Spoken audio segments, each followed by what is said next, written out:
My name is Lauren, and I was my mom's first child. She had me when she was still figuring out her life. She got married young, right after high school, to my dad, Scott. They were more focused on love than on money, which didn't work out well for long.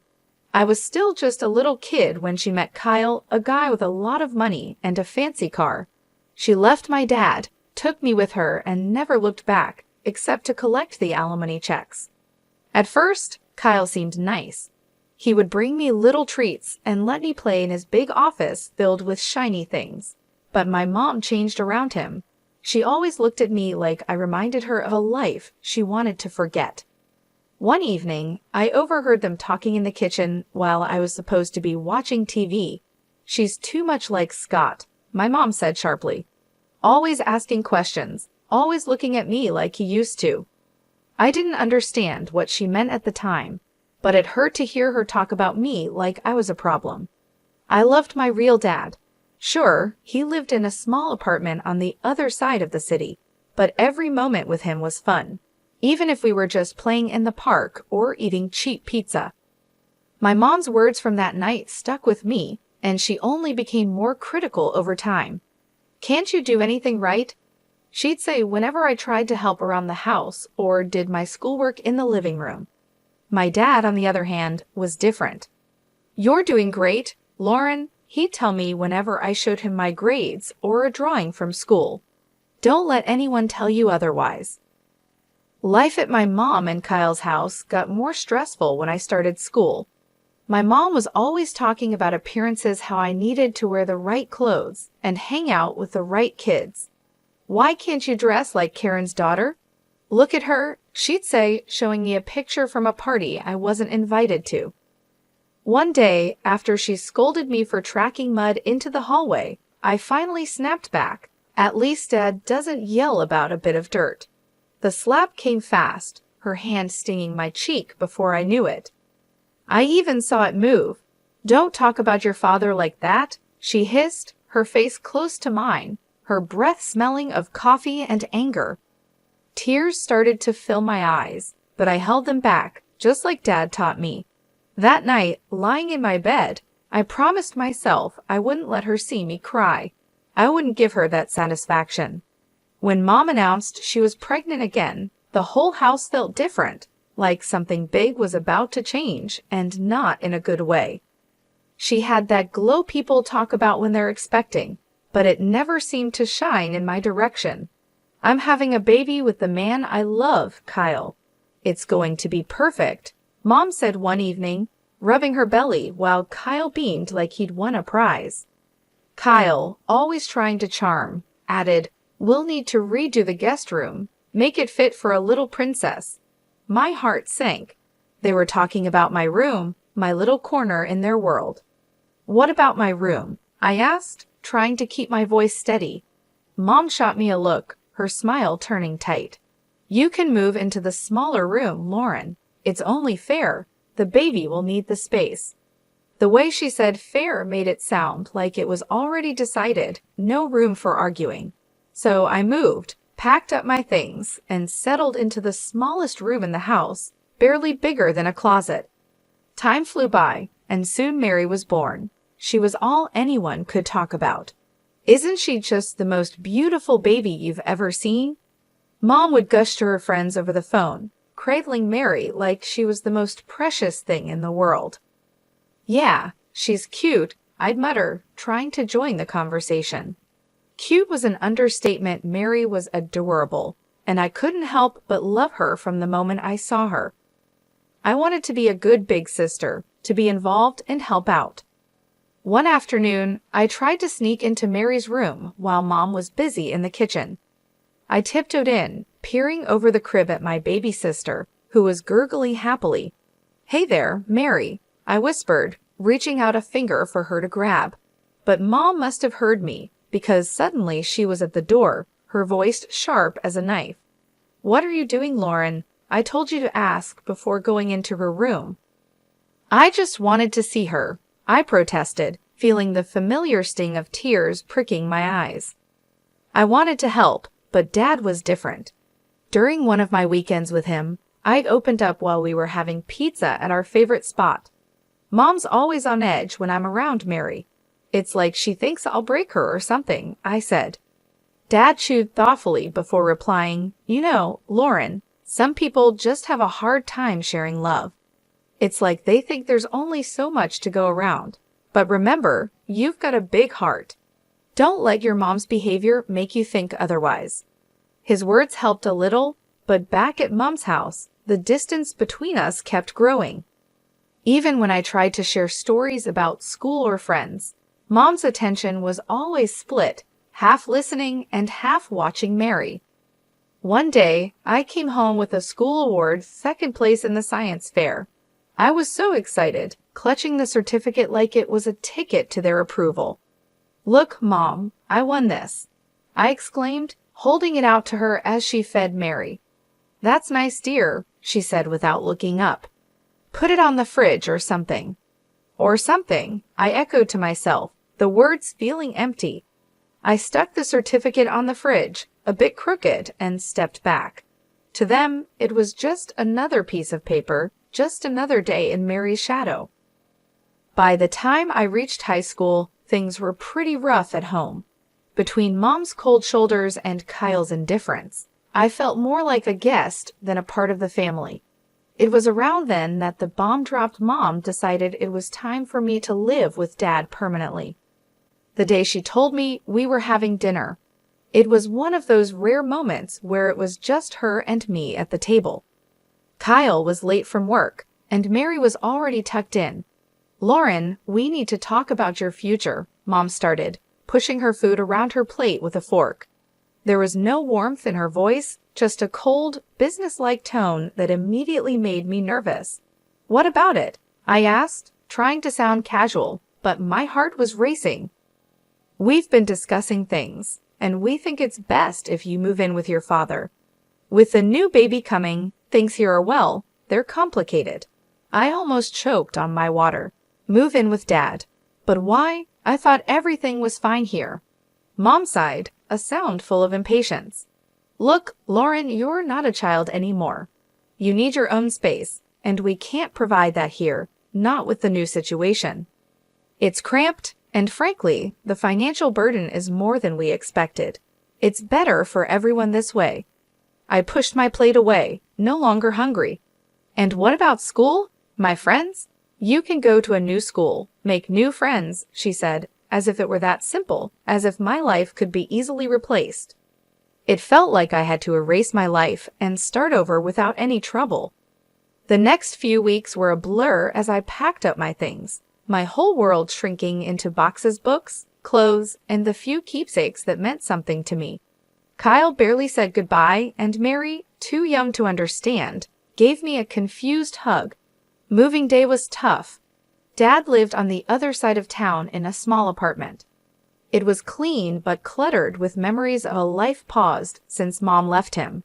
He was standing there waiting for me with open arms and a worried smile when I arrived. The apartment was nothing like the house I grew up in. My new room was half the size of my old one, with walls that needed paint and a window that looked out at a brick wall. But it was quiet, and Dad was trying his best to make it feel like home. The first day of the new school was rough.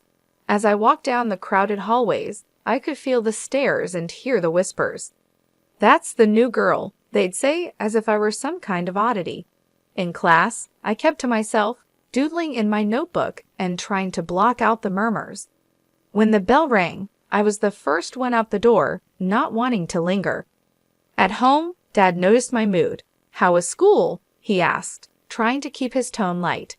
It was fine, I lied, shrugging off my coat and dropping my bag by the door. If it gets tough, you tell me, okay? We're in this together. You're not alone, Lauren. His words meant a lot, but the loneliness I felt was deep and gnawing. It wasn't just about missing my old friends or the big house. It was about feeling unwanted, like I was pushed out because I was too much of a burden. Adjusting to life at Dad's wasn't easy, but I quickly realized that if I didn't pull myself together, things would only get worse. One morning, I woke up, looked around my cramped room, and decided it was time to take charge of my life. No one else is going to do it for me, I muttered under my breath. Dad noticed the change in me almost immediately. Over breakfast one day, he looked up from his coffee and said, "You're looking more determined these days, Lauren. What's on your mind?" I stirred my cereal, thinking about how to put it into words. "I want to make something of myself, Dad. I don't want to end up stuck, you know." He nodded, a serious look crossing his face. "I hear you, kiddo. So what's the plan?" "That scholarship, the big one for the top students, I'm going to get it," I declared, more to convince myself than him. Dad's smile was all the encouragement I needed. I needed that scholarship, and if anyone could get it, it was me. Dad said, "Just tell me what you need from me." School was tough, with long hours spent catching up and even longer evenings buried in books. My teachers noticed the change. Even the tough ones seemed to respect how hard I was working. Mr. Jeremy, my math teacher, kept me after class one day. "Lauren, your work has improved a lot. What's driving this?" he asked. "I need that scholarship," I replied bluntly, packing up my stuff. "I've got plans, and they don't include being stuck here forever." Mr. Jeremy studied me for a moment, then nodded slowly. "Well, keep at it, and let me know if you need extra help. I'm here." Making friends wasn't easy, but I managed to find a few people who didn't mind that I was focused on my goals. During lunch, I'd sit with Linda and Peter, two kids who weren't exactly popular but knew how to laugh. "So, Lauren, you're like a library ninja now, huh?" Peter joked one day, nudging me as we sat down with our trays. I cracked a smile. "Yeah, got to be stealthy if I want to snag the best study spots." Linda chimed in, her voice soft but sincere. "It's cool what you're doing, Lauren. Most wouldn't bother." Days turned into months, and the pressure grew as the application deadlines got closer. Dad was my rock, always there with a hot meal and a listening ear whenever the stress became too much. The day I got the scholarship letter, my hands were shaking as I tore it open. Dad was right there, holding his breath. I scanned the words, my heart pounding, and then I cheered so loud the neighbors probably heard. "I got it, Dad. I got it." I jumped up, the letter flapping in my hand like a flag of victory. Dad swept me up in a big hug, laughing and cheering right along with me. "I knew it. I knew you could do it." As I packed up my things for college a few months later, I felt ready. The future was bright, and for the first time, it felt like it was truly mine. I was leaving, but I was taking all these lessons, all this love and hard-earned wisdom with me. After graduating with honors and establishing a solid career, I finally felt like I was on stable ground. I was 25, doing well at my job, and had just started dating a great guy from work named Eric, who had been nothing but supportive. Then, out of the blue, my mom called. We hadn't spoken much since I moved out, but suddenly here she was asking more like telling me something. "Lauren, your sister Mary is going to college in your city. We've paid her tuition, and we think it'd be best if she stayed with you." Mom said, making it clear this wasn't just a suggestion. I hesitated, memories of our strained relationship running through my mind, but I wanted to believe things could be different this time. "Okay, Mom, I'll help Mary out. It might be nice to reconnect," I said, trying to keep any doubts out of my voice. Mary moved in 2 weeks later, and it was obvious right away that we were very different. She was as stunning as ever, completely focused on her looks and living a high-maintenance lifestyle. She brought with her a suitcase full of expectations and a personality that expected them to be met. "Can you make sure we have almond milk and kale?" "I'm on a special diet," Mary said casually on her first evening, checking herself out in the mirror. "Sure, I'll add them to the grocery list," I replied, trying to be accommodating. But living with Mary turned out to be harder than I expected. She partied like there was no tomorrow, often coming home at dawn, her carefree laughter echoing through the apartment while I lay awake, worrying about work meetings and presentations. One afternoon, Eric came over while Mary was getting ready for another night out. I noticed how she smiled at him just a bit too sweetly and for a bit too long. After she left, Eric spoke up. "Lauren, I think Mary's got the wrong idea about me. She's been, well, flirty." I felt a wave of anger and embarrassment. "Thanks for telling me, Eric. I'll talk to her." When I confronted Mary, she just laughed it off. "Oh, come on, Lauren, I'm just being friendly. Besides, can I help it if he likes me back?" "That's my fiancé, Mary." "You need to respect that," I replied, my voice firm. Her laugh turned cold. "Lauren, I'm used to getting what I want. I always have." That was the last straw. I couldn't live like this, feeling like I had to guard my life for my own sister. "You need to find another place to live, Mary. This isn't working out," I said, making it clear that I meant it. I told her my decision was final, and Mary stormed out, slamming the door behind her. Within an hour, my phone rang. It was Mom, and her voice was cold and sharp. "You're such a jealous girl, Lauren. You can't stand to see your sister happy, can you?" "I just want respect, Mom. That's all," I replied, but it was like talking to a wall. After that, things went quiet between Mary and me. I heard through the grapevine that she dropped out of college and was drifting through her social circles on charm and whims. As for me, I refocused on my life with Eric, my work, and rebuilding my boundaries. 3 years flew by since I last tried to patch things up with my family. Things were going well for me, I was moving up at work, and life with Eric was better than ever. That's when I heard the news about Mary. She had dropped out of college and was getting married to some rich guy she'd met. Feeling a mix of curiosity and goodwill, I picked up the phone to call home and offer my congratulations. Mom answered, her voice cold and distant as always. "Mom, I heard about Mary's wedding." "I just wanted to say congratulations," I started, trying to keep my tone light. "Well, don't bother. We're not waiting for you at the wedding.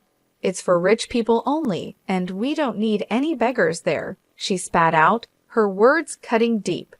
I clenched the phone a little tighter, feeling the old sting of rejection. "Really, Mom, that's how you're going to be." "What did you expect, Lauren? You've always been the difficult one. Just stay away," she said before hanging up. I stood there, phone in hand, the dial tone echoing in my ear.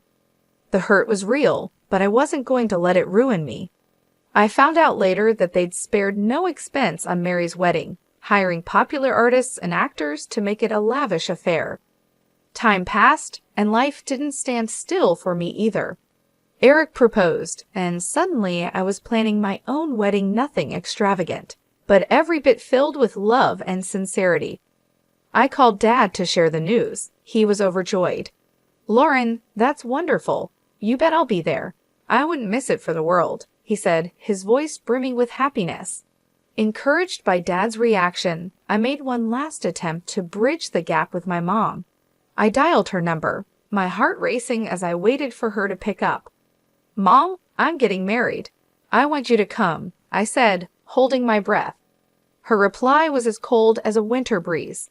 "No, Lauren, not interested in attending some modest gathering of losers. Count me out." I swallowed hard, fighting back the hurt. "All right, Mom. Take care," I said, and hung up, knowing it was probably the last time I'd invite her into my life. Our wedding day was simple but beautiful. Dad walked me down the aisle, his presence a steady comfort. The room was filled with genuine smiles and heartfelt congratulations, a stark contrast to the grandeur and coldness of Mary's wedding spectacle. Our modest reception was filled with laughter, dancing, and stories. Eric and I mingled with friends and family who loved us for who we were, not for money or status. Life was going well, and Eric and I were thrilled to be expecting our first child. Then one ordinary afternoon, my phone rang, and the voice on the other end turned my day upside down. It was Mom, and she wasn't calling to congratulate me. "Lauren, you have to take us in. We're desperate," she blurted out without even a hello. "Mom, What's going on? I asked, though part of me didn't want to know. It's all gone wrong. Kyle's business failed. We mortgaged the house for Mary's wedding, and now it's all just gone. And your sister's marriage is over. Her husband kicked her out and is demanding money for her cheating, she explained hurriedly, her voice edged with panic. I took a deep breath, trying to process the flood of information. Okay, slow down. What exactly are you asking of me? We need a place to stay, all of us. We're coming to your house, she stated matter-of-factly, as if it were the most obvious solution. The request, or rather the demand, hit me hard. No, Mom, you can't just decide to move in with us. It doesn't work like that. Lauren, you owe us after everything we've done for you, she snapped, her voice sharp and commanding. That struck a nerve. Oh, you, Mom? Remember how you were when I needed you most? You pushed me out. You chose everything over me. And now you expect me to just open my doors. Her voice rose. You're being selfish, Lauren. Where is your family spirit? I am your mother. And you've never let me forget it. But being a mother doesn't mean what you think it does. It's not about debts and demands. I shot back, my patience wearing thin.